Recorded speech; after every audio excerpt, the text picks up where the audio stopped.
She was born in El Paso. She spent her early childhood in the Sun City before her family moved to California. In an interview with the El Paso Times about her time growing up in El Paso, Reynolds was quoted as saying, quote, "I remember being chased by tumbleweeds on windy days. They came up to my neck." She returned to El Paso in 2010 for an appearance at the Plaza Classic Film Festival. ABC 7's Stephanie Guadian sat down with the festival's program director. She continues our complete coverage. Stephanie? Rick, we talked about Debbie Reynolds' memories of El Paso. She only lived here about 7 years, but it was long enough for her to make an emotional attachment to the city.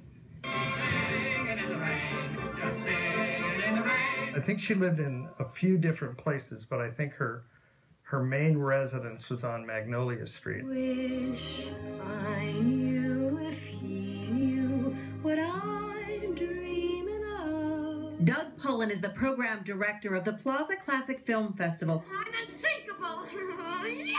He interviewed Debbie Reynolds shortly before her appearance at the festival back in 2010.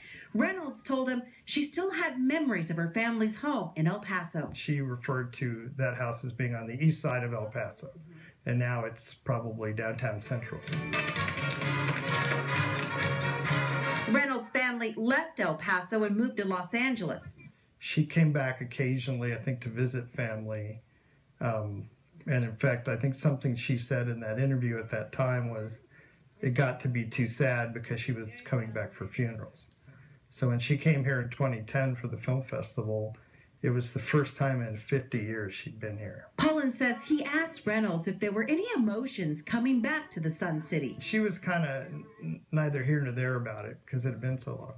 But she came up to me as she was leaving the reception and said, "You remember when you asked me about that?" And I said, "Yeah."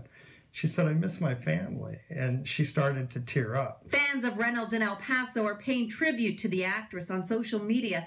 The El Paso County Historical Commission posting on Facebook, "Your hometown will always remember you. Debbie, rest in peace." Reynolds' last tweet spoke of her daughter, Carrie Fisher, who had been hospitalized after a heart attack. Carrie is in stable condition. If there is a change, we will share it. For all her fans and friends, I thank you for your prayers and good wishes. It really is like a punch in the gut.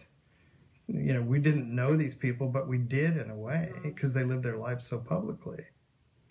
Pollen says Debbie Reynolds was extremely close to her daughter, Carrie Fisher. The two even lived next door to each other in California. He, like many fans, is simply in shock tonight. Rick, back to you.